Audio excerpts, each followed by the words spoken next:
So continuing our series on the science of storytelling, I want to talk about how stories can help change entrenched beliefs. And this is a pretty topical subject because we have, extreme polarization of beliefs in our political discourse, particularly in the United States. And in fact, there's been quite a few studies done of people and their beliefs and how stories might interact with those beliefs.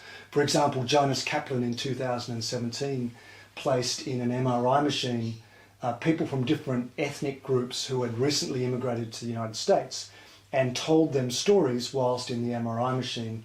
And those stories related to values, so typical values, for example, loyalty to their group types of stories.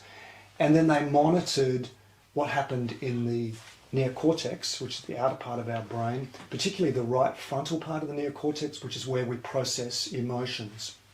And what they noticed was that there was a strong impact depending on whether they agreed with that value or disagreed. So they could monitor the positive or negative emotion that goes with hearing those stories. Now, we like to think of ourselves as rational people, and we will argue logically, but a large part of our memory is not open to inspection. It's implicit knowledge. It's not explicit knowledge. And that's particularly true of our emotional memory. So when we're processing a belief statement, someone attacks our beliefs, we don't only think about that rationally, we react to it emotionally. We predict how we would feel if we were to change our belief. And if that prediction is negative emotion, we feel that we would be disloyal to our group or to our parents, to our tribe, then we will resist that because we resist negative emotion. We don't want to feel uncomfortable. Even if we can't articulate why that happened, we have this implicit knowledge about our beliefs and we resist it.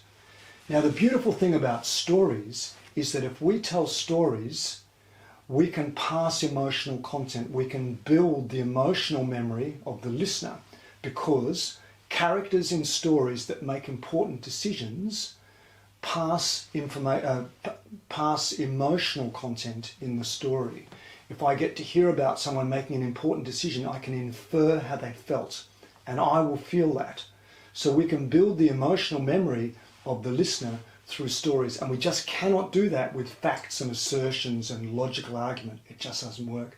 So in anecdote, we say you can't beat a bad story, belief, with facts and assertions. You need a better story, and that better story has to have emotional content in order to change beliefs.